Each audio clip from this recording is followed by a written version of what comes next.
Ever feel like we kind of just brush off online extremism as, just angry rants in some dark corner of the internet? Yeah, like it's just a bunch of noise we can ignore. Exactly. Right. But what if I told you it's way more organized, way more strategic than that? Oh, absolutely. And disturbingly calculated in a lot of ways. Right, so we're diving into this really fascinating book, The Secret Life of Extremists. The author, Julia Ebner, actually went undercover, infiltrated these groups. Wow, both online and offline. That takes guts. Totally. Yeah. And what she found is honestly pretty terrifying. Like, take this one story about a guy, they call him Brian, going through this initiation to join this neo-Nazi group. The name itself will give you chills. Men Among the Ruins. Men Among the Ruins. Yikes. Okay, so what did they make this Brian do? So get this, part of the initiation was sending in a photo of his hand. His hand? What, like a Pledge of Allegiance or something? Well, Ebner explains that it was actually a way to, prove their whiteness.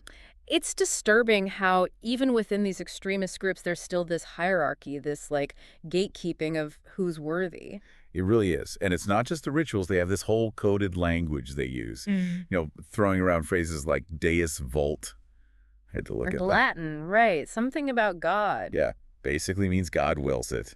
And, of course, tons of Matrix references, the whole red pill, blue pill choice. Which makes sense. The book actually argues that the internet has become this breeding ground, a red pill factory, churning out content designed to, pull people down this rabbit hole. It's like they're actively trying to program people. So what makes someone vulnerable to this kind of recruitment in the first place?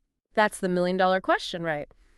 Ebner talks about how these groups target people who are feeling lost, disillusioned, like they don't belong. Which, let's be honest, is a lot of people these days. Exactly. They prey on that feeling of being alone, of not having a purpose.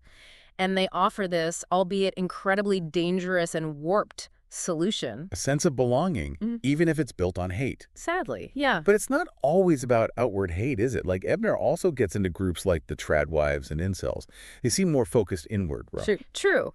And it's fascinating how both groups, despite their different ideologies, both kind of weaponize this feeling of loneliness. It's like two sides of the same coin. Exactly. Two sides of the same, very disturbing coin. So we've got tradwives seeking solace in these rigid gender roles.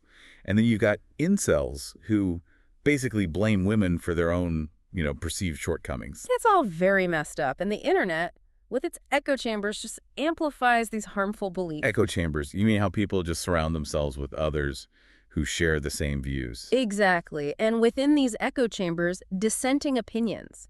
They're silenced, shut down immediately.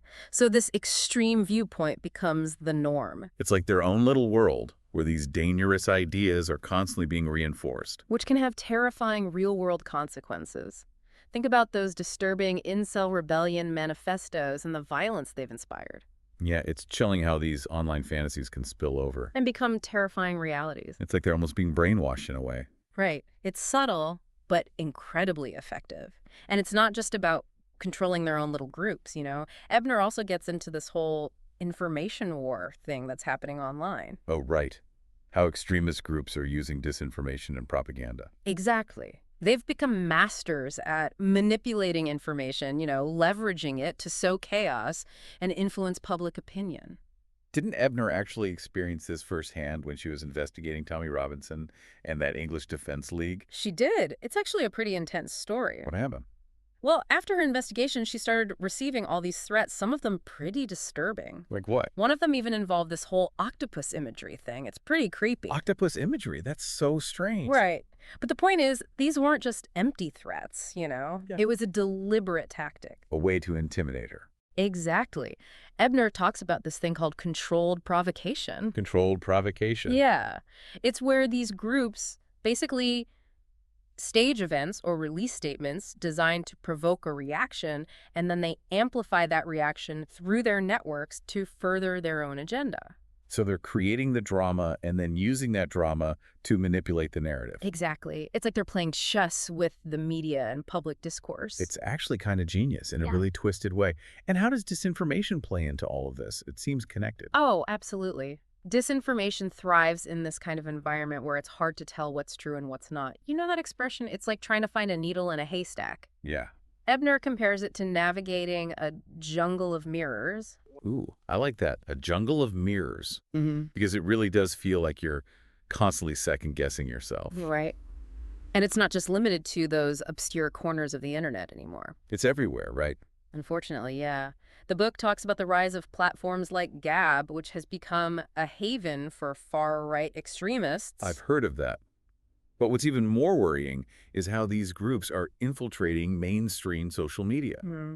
Like, wasn't it just a few years ago that QAnon was relegated to the depths of 4chan? And now look at them. They've managed to spread their conspiracy theories to mainstream platforms, even attracting celebrities with huge followings. It's terrifying how quickly these things can spread. It really is. And that's why Ebner's work is so important. She's not just exposing these groups, she's showing us how they're weaponizing the internet itself, Information, connection, communication, it's all fair game. It's like they figured out how to hack the system. Exactly. And we're all playing catch up. So we've talked about recruitment, echo chambers, this whole information war. It's pretty clear these groups are operating on a whole other level. Right. But where does it all lead? At what point does all this online hate turn into real-world action? That's what's really scary. Absolutely. And that's where things get even more disturbing. Ebner actually goes undercover with this group called Reconquista Germanica. Reconquista Germanica. Sounds like something out of a dystopian novel. Tell me about it.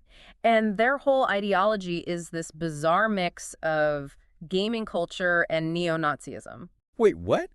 Gaming and neo-Nazism, how does that even work? It's a perfect example of how these groups are blurring the lines between the online and offline worlds.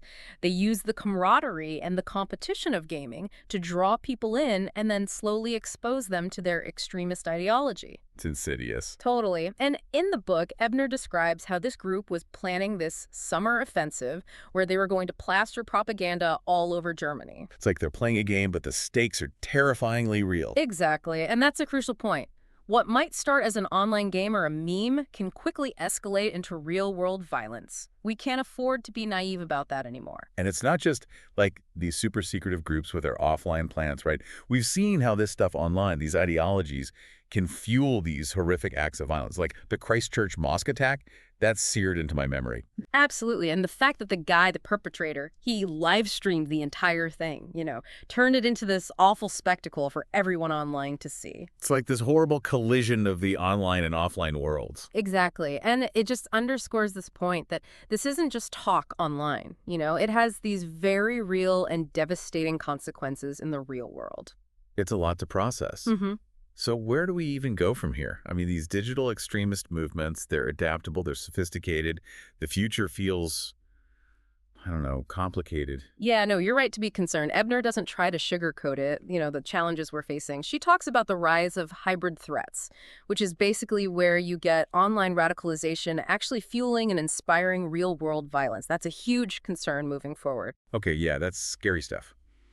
But is there any hope? Like, what can we actually do to combat this, especially if we don't want to, sacrifice our freedom of speech? Well, Ebner's view is that it requires this multi-pronged approach. It's not just about, governments coming down hard or tech companies censoring everything. So it's more nuanced than that. Exactly. While those things have their place, we also have to address the root causes of extremism. Which would be? We're talking about things like social isolation, economic inequality, the lack of opportunity, all those things that can make people vulnerable to these extremist ideologies in the first place. So almost like creating a more resilient society where people feel less lost, less likely to be drawn to these groups? Yes. Building stronger communities where people feel seen and heard, that's key. But then on a more individual level, we all need to, equip ourselves with the tools to critically evaluate information online. So we need to become more savvy digital citizens, not just taking everything at face value. Right. Do your research.